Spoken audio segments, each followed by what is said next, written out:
रात्रि में जब रात्रि व्यतीत हुई, सुबह जब हुआ, गांव वालों को बुलाया, गांव वालों से कहा देखो हमने तो गया जी में पिंडदान भी कर दिए, लेकिन फिर भी पिंडदान के बाद हमारे भाई का मोक्ष नहीं हो पाया है, क्या करना चाहिए। सब गांव वाले कहने लगे भैया क्या बताएं, आप ही हमारे गांव में सबसे ज्यादा योग्य हैं।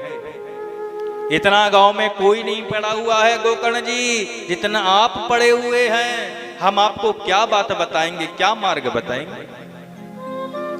लेकिन गांव में एक बुजुर्ग थे, कहते हैं ना ज्ञान से भी अनुभव का जो ज्ञान होता है वो बड़ा होता है। जो अनुभव का ज्ञान होता है वो ज्ञान से भी बड़ा होता है। गोकर्ण जी कुछ समझ नहीं पाए कि पिंडदान के बाद भी अपने भाई का मोक्ष किस प्रकार कर पाए। गांव के बुजुर्ग ने कहा गोकर्ण जी कोई मार्ग समझ में नहीं आ रहा। तो भगवान सूर्य जो हैं वह ब्राह्मणों के गुरु कहे गए। कौन? भगवान सूर्य ब्राह्मणों के गुरु कहे गए हैं। जब चेला शिष्य अटक जाता है तो गुरु की शरण में जाता है।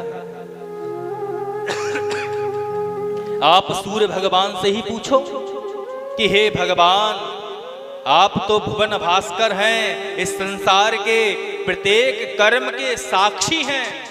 सुबह से लेके शाम तक के जो कर्म होते हैं सूर्य के प्रकाश में कर्म किए जाते हैं। आप तो संसार के कर्म के साक्षी हैं प्रभु, आप ही कोई मार्ग बताएं जिससे कि हमारे भाई धुंधकारी का मोक्ष हो जाए, प्रेत योनि से छूट जाए।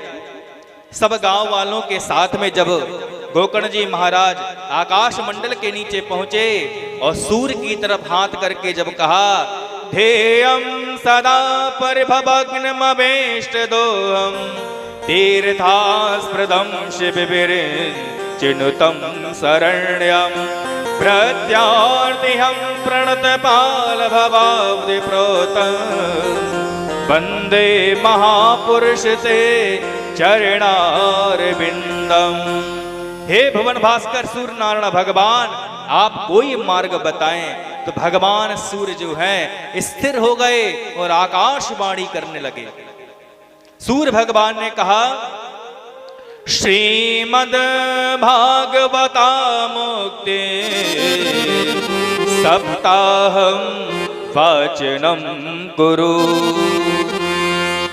श्रीमद् भागवतान मुक्तिम सप्ताहम वाचनम कुरु। सूर्य भगवान कह रहे हैं कि अगर गोकर्ण अपने भाई का अगर तुम मोक्ष चाहते हो, अपने भाई को प्रेत योनि से छुड़ाना चाहते हो तो क्या करो। इस संसार में प्रत्येक व्यक्ति 7 दिन में ही पाप करता है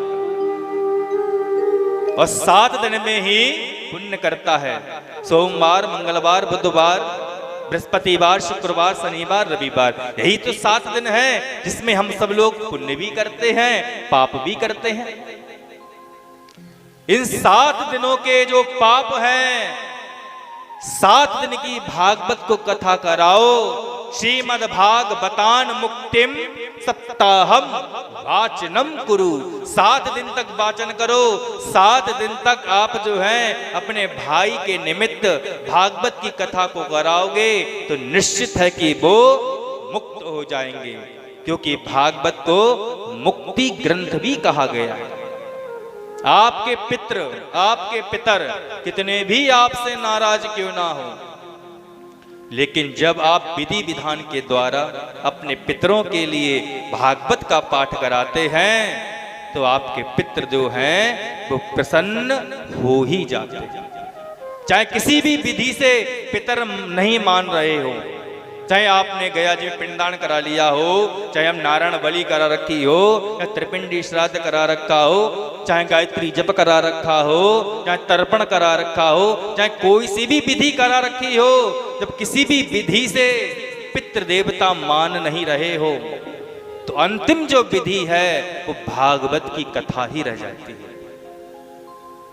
भागवत की कथा सुनने के बाद जितने भी पितृ हैं वो सब प्रसन्न हो ही जाते हैं। इसलिए गोकर्ण आप जो हैं अपने पितरों के निमित्त, अपने भाई की मुक्ति के निमित्त आप जो है भागवत की कथा को श्रवण कराएं।